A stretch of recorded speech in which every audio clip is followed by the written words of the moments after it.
So who is the whole Maffetone method for? Who is this training slow to build your aerobic base for? Who does it benefit? Who benefits the most from this type of thing? Who will succeed and who will fail? Really? This is what I was going through some years ago, because I had no idea if running slow would help me be able to run faster. I had no idea.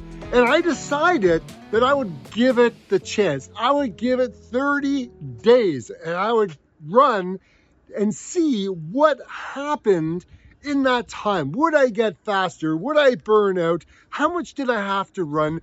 What would it take me to be able to do that as a recreational runner who just had burned out from trying to qualify for the Boston Marathon?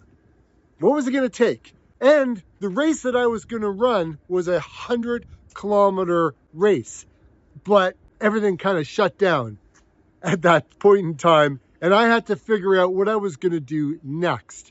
And I thought, well, I got a great base. Let me figure out, and I'll make my own ultra marathon. And I'm going to run this 50-miler, and I'm going to create it in my way.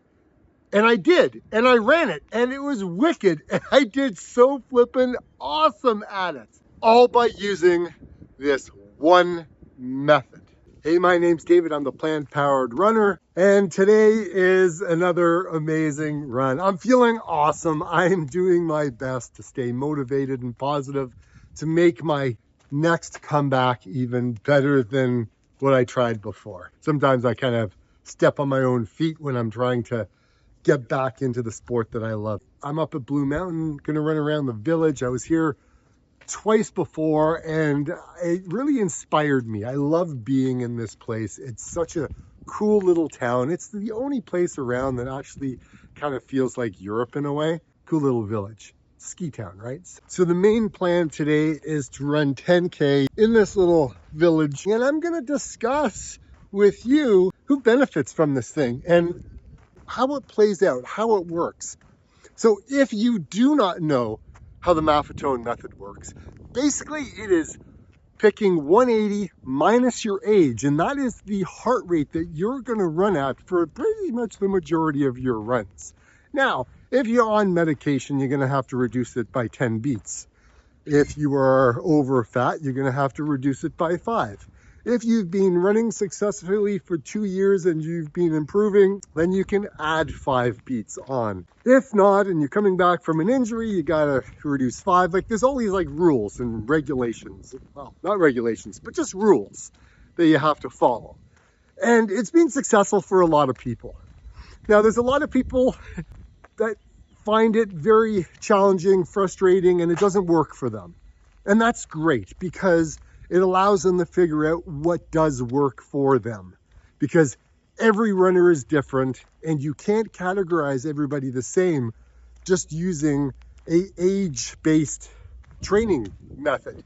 So at the end of the day, you have to figure out what that number is going to look like for you. Like, do you run fast? Do you do 80-20? Are you more of a HIIT kind of person, right? High intensity workouts?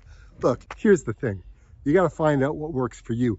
The Maffetone method worked for me, and that's what I base my experience on, right? Running slow. I've also used the Kavarvan formula, and the Kavarvan formula is really a simple way of using heart rate recovery. Like, it's using your maximum heart rate, using your heart rate reserve, coming up with the calculation to come up with all your different heart rate zones, and it works out really well. And I find actually really good. But today we're talking about the Maffetone method, because that's the method that I've used to be able to run that further distance and get faster by 3 minutes per kilometer over the course of the year. So when you start it like running at 8:34 per kilometer and they end up running 5:34 per kilometer, that's a pretty amazing achievement in 365 days. I forgot my GoPro, so the camera angles are a little shaky today. Just got my iPhone with me. There's a specific rhythm to running in the village.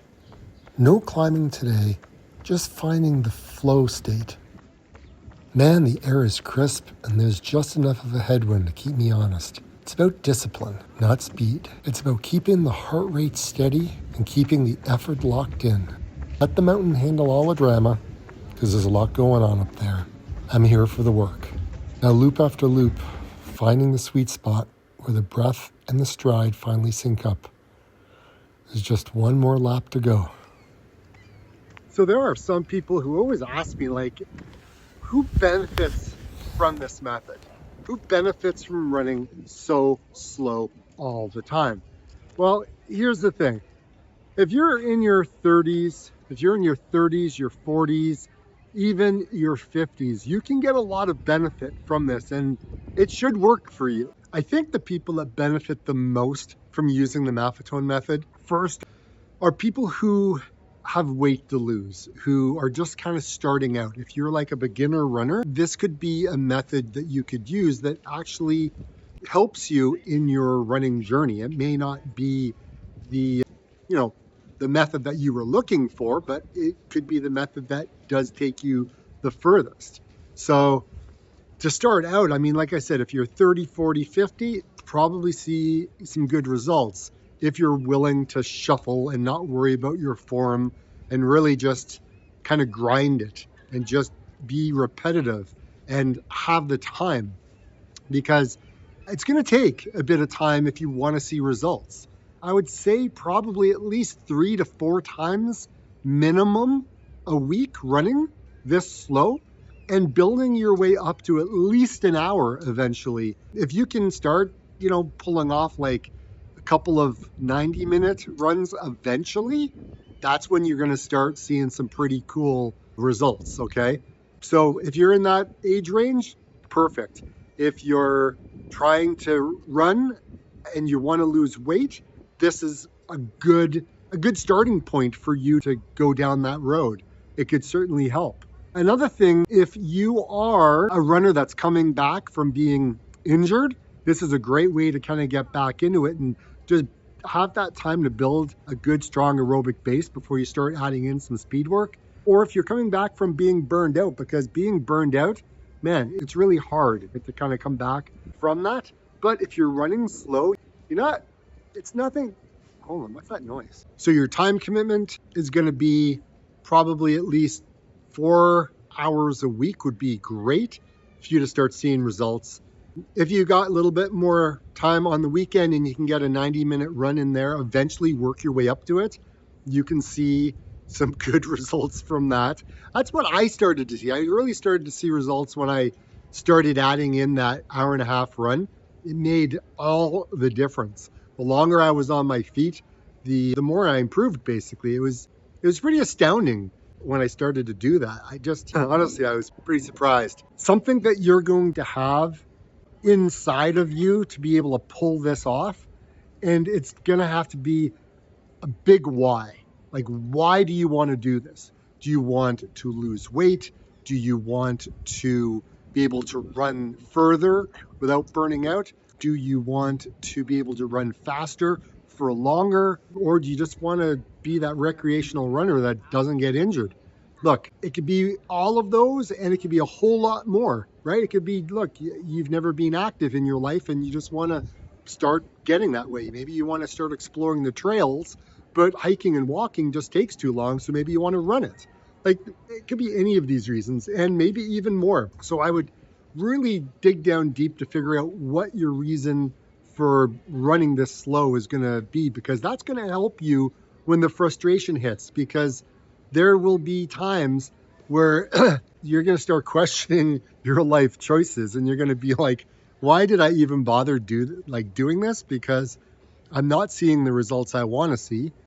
It's not happening as fast as I would like, or it's ruining my running gait. Whatever it is, you just have to decide, because if not, what's going to happen is you're going to try it, you're going to hit hills, and then you're going to have to start walking, and then you're going to go be like, what am I doing? Like, it doesn't make any sense. Something else that I thought about when I was running this slow was, how long is it going to take? Because, man, like, I honestly didn't know. And I know it's going to be different for everybody. But for me, I did start to see results once I really dedicated myself to it. And I was like, I just kind of gave up like my ego. I gave up everything. And I said, you know what? That's it. I just have to run slow. I have to just do this for like a month. Maybe I'll see results. And as time went along, I started to see results. And then I'm like, you know what? I want to do more of this because I started to see the results. And then I'm like, because I had done some water fasts before, and I thought maybe you do 7 days, I do a water fast, get right back into keto and see what happens. And sure enough, it hurt my running at first, but then it started to improve. So I added, some of those in, some fasting days, and then I became intermittent fasted after my 7-day water fast. I did a 14-day water fast. I just kind of changed things up. I was experimenting with this whole Maffetone method. And so I was like, okay, well, if I can do that and then I can still run, eventually I made my way up. I was running 2 hours every day while I was fasting. And I'm like, this is incredible. Like, I've never had more energy in all my life. So look, I don't recommend all of this for everybody, but that's what I did. I experimented. I figured out what worked, what didn't work. Like if I drank coffee, it would have to be after the run because my heart rate would shoot up if I started to have coffee before I went for a run, because it takes me like an hour before to get out of the house. And by that time, my heart rate was already elevated because of the caffeine. So I had to factor that in.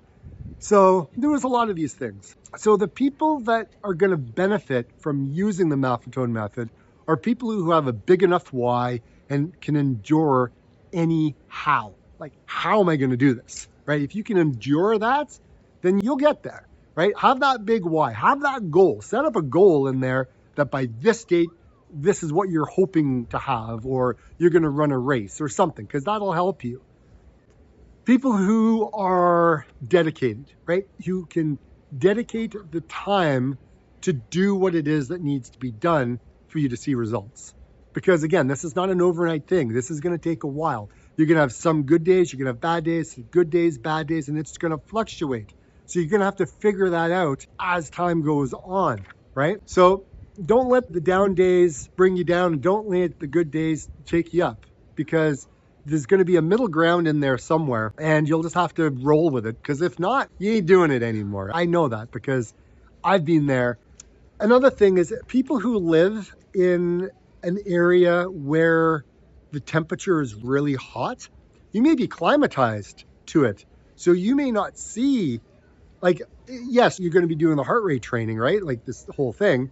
But because you live in an area where the temperature is always hot, you may have acclimated to that temperature because you're used to it, right? Because you live there.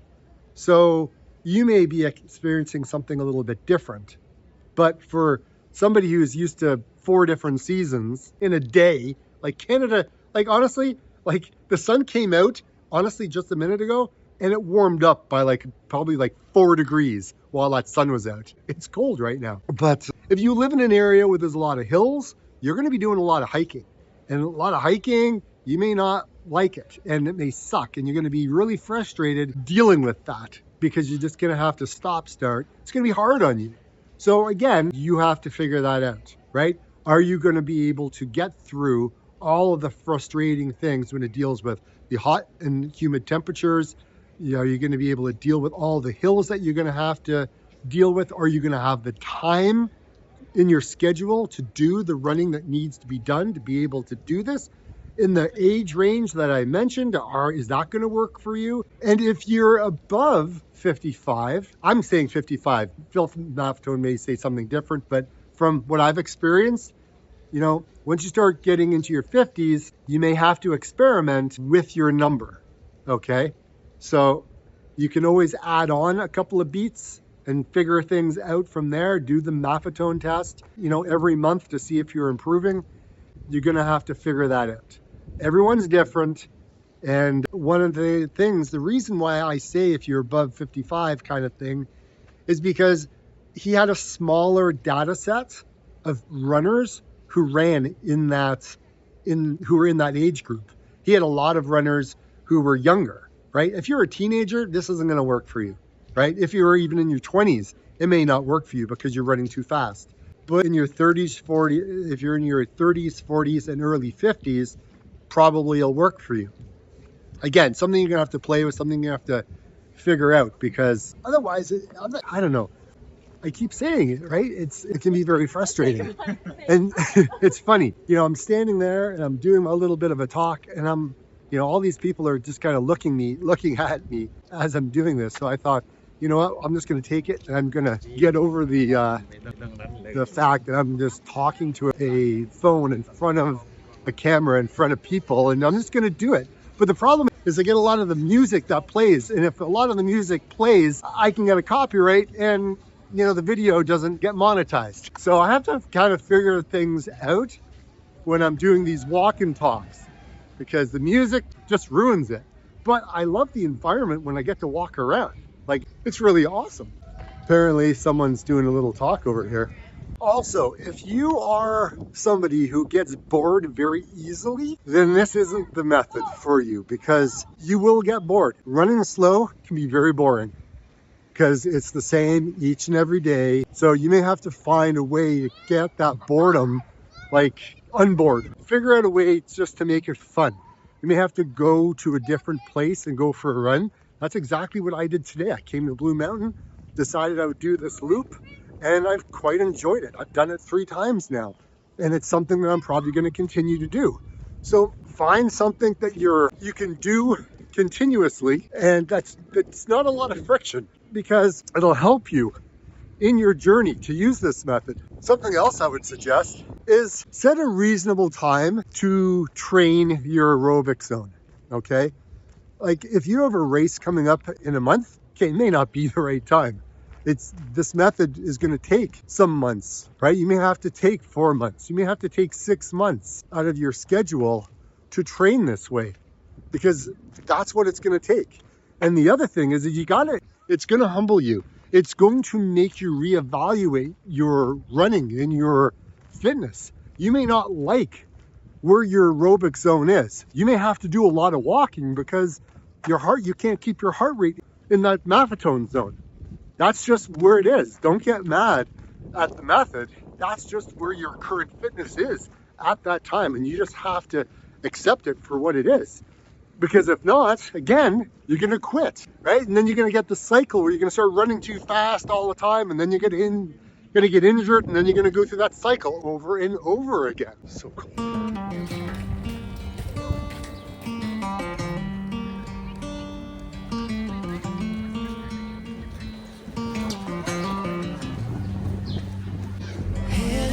To what used to be home, passing by those little towns I know so well, stopping for gas and then I'm behind the wheel again. Driving this like a spiritual cleanse, for every mile is a new beginning, and every bend holds a new end. Eyes on the road, don't lose control. I'm speeding fast to chase my soul. I'm driving to get away, running through emotions high and low, holding on or letting go. I'm fighting another day. The neon lights in the fast lane light, riding high, reaching for the sky.